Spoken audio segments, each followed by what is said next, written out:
most blokes that I'm hearing that are fishing in the competition, that are going down there seriously having a fish at the moment, are catching about maybe 6 or 7 fish per day each. For this time of the year, that's probably not too bad. You'd only have to go back 4 or 5 years when you'd be lucky to catch 1 fish or even get a bump this time of the year. Absolutely. With the water being sort of 19 degrees, it is a little bit cold. Yeah. And in years gone by, I know blokes that wouldn't push their boat off the trailer for less than 24 degrees of water. Yeah. So big mistake though. I heard today, bloke last week or this week actually got a metery. They're here. They're getting caught. And I think that comes from more fishing pressure, more people with less time. So people go fishing when they can, not necessarily when they should. Everybody knows that fish bite better at different tides, different moon phases, and different times of the year. But you know, work commitments and everything else means that you can only go fishing when you can. If that means you're going when it's 17 degrees, well then, albeit that's what you're doing. And when you start catching fish in those conditions, it makes you think a little bit, hey, maybe I should be fishing under those sort of conditions as well. Yeah, look, I go back when I was at uni, so 1970s, and I used to haunt this place between lectures, and just right up there between the 2 bridges was where I used to fish. And I looked at my old diaries, and mid-August was when I used to start catching fish, and I would get them every trip from August onwards. And one thing I can tell you from even back in those Stone Age times, down here amongst those rocks haven't moved. No, they haven't. So when that water comes up and down that river, every rock that was there 30, 40, 50, 100 years ago is still there. But when you go down this way, it's all different. I was only down there about an hour and a half ago. There's 2 distinct new rock walls just down here past Gabriel Creek, about 100 metres past Gabriel Creek.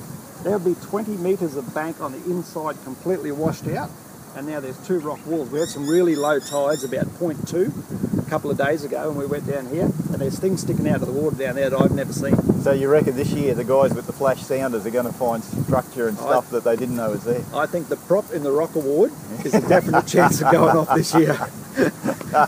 Because there is definitely some rock walls down there that are popping out, and look down past the Marimbra area, and before you get around to what we call the Red Buoy, along that bank there, exactly the same thing. A good 30 metres of bank is washed out between where the rock wall used to be on the bank and where the actual bank is now.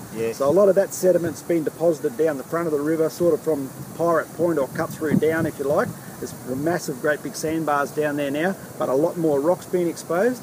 And from a fishing point of view, that's great because that gives us more places and more sort of structure to fish for the fish. So if you go to a river like the Daly River or some of those rivers up north, there's a lot more structure. There seems to be a tree or a rock bar or a sandbar or a ledge every 50 metres up that river. But when you look at this one here, there's probably a lot less structure to fish, but after those floods, there's a lot more structure than what there used to be. Yeah, but this river's always been about rocks, not trees. And if you've got this mindset about, oh, there's a snag, I'm going to flog the snag, that's the wrong thing. Because this river, the Barra sit in the holes and the eddies and everything behind the rocks. Yeah. This is all about rock fishing, this river. Yeah, and I think that's exactly right. The more holes, the more rocks, and the more places they can hide and get out of the run. I mean, that's what they love. And when you have a look at the structure of Barramundi, he's built to sit on the bottom and have the water run up and over top of him, so he doesn't want to get out in the run and expend all that energy. He's sitting back there waiting for an easy feed to come to him. Absolutely. They're one of the laziest fish that goes when they're sitting around doing nothing. Yeah, I agree. And I tell you what, there's a new area out there sort of in the Narrows that runs between Port Alma and through to Gladstone, and there's been quite a bit of fishing activity there in the last couple of months.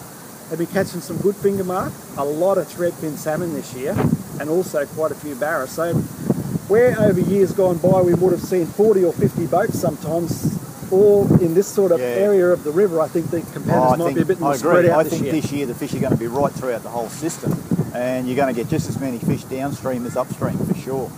So it'll be up to the competitors to come up with a game plan to make sure they're in the optimum position to catch the fish when the fish are there, because we've got a 2.5 hour difference between the tide change from the front of the river to the top of the river.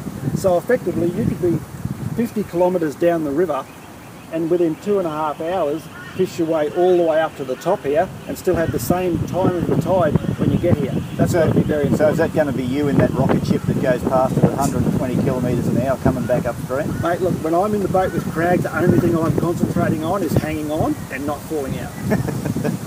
So I tell you, when he turns left, there's no warning.